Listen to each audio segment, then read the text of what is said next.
lakkoofsa nama feetanii kan isin duraa bade lakkoofsa yeroo hedduu isin duraa bade yoo argachuu barbaadan ammas immoo nama bilookee bakka isaan itti wallaalee bakka argee itti baasu wallaalee jettee namni hedduu ina gaafatanii kanaafuu lakkoofsa isin duraa bade kan bilbila keetti isin duraa bade bakka itti argattan guutummaatti isin agarsiisa yalla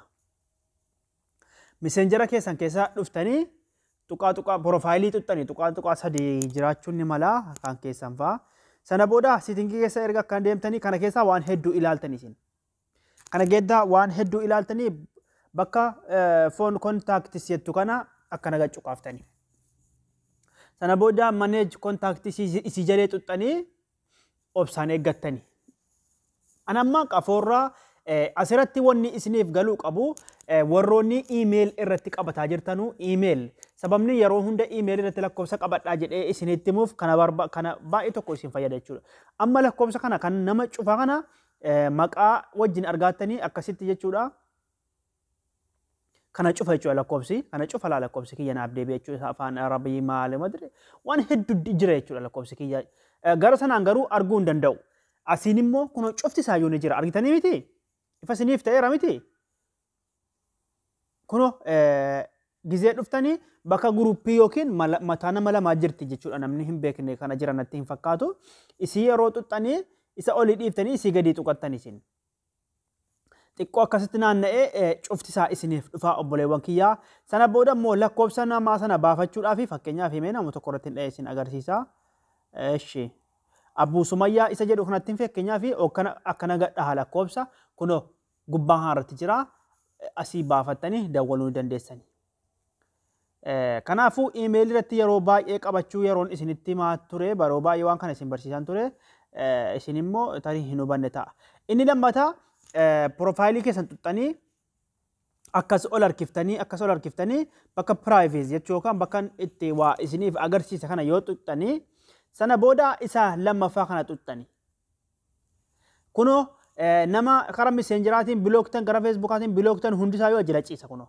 kanaafuu nama bilooktan kana hunda yoo irraa kaasuu barbaadan irraa kaaftanii nama tokko irratti gad isin agarsiisa amma kanaafuu bakkuma wasaxa kana rukuttanii dhiifama obboleewwan kiyya privacy kana yoo xuxxanii kuno bakka lammaffaa kana yoo filattanii isarra maquma nam tokko irra gad xuxxanii fakkeenyaaf maqaa nam tokko marra gad xuxxaniiftanii isin nama irraa kaasuu feetan sana kanaafuu as gadi feeftanii ambuseettu kana yoo xuxxanii kuno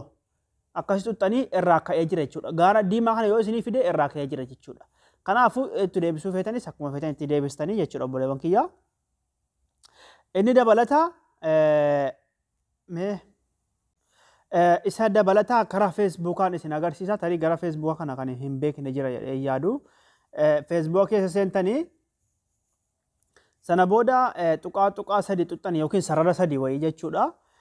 sana booda akkas ol harkiftanii siitingii keessan xuxxanii siitinguma xuxxanii akkanatti isinii dhufa kana keessaa bakka bilook jedhu barbaaddattanii ingada gaafii kana keessa naa dhiyaatee ture waa'ee profaayilii qollofannaa kanarratti kanaafuu mee bakka bilook sitti kana yoo xunne akkasitti isinii dhufa jechuudha bilooking yoo xuxxanii akkuma messengeraa sana fakkeenyaaf yoo irraa kaasuudhaa jettan maquma namaarra kan xuxxanii irraa kaasuu dandeessanii jechuudha akkuma messengeraa sana warri irraa kaasuu barbaadan akkasitti irraa kaaftanii yoo itti deebisuu feetanis fakkeenyaaf amma namni bilooke hedduu jira jala jechuudha nama yaadan waan taane haasa'u fakkeenyaaf yoo akkanatti irraa kaase natti deebi'uu danda'a jechuudha obboleewwan kiyyaa kanaafuu waan hin feeneef yoon fedhe irraan kaasaa yoon fedhe nan dhiisa jechuudha akkasitti irraa kaafama bilookni kan feesbuuka kana fakkaata ammas immoo dabalata immoo namni tokko maqaa jijjiirachuu kan jedhan maqaan kunoo bakki isiitti jijjiirattan obboleewwan kiyyaa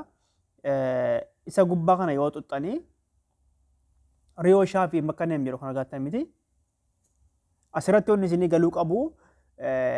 maqaa wagga jijjiirtanuu paaspoortii keessan hin dagatinaa gama jalee kanatti paaspoortii keessan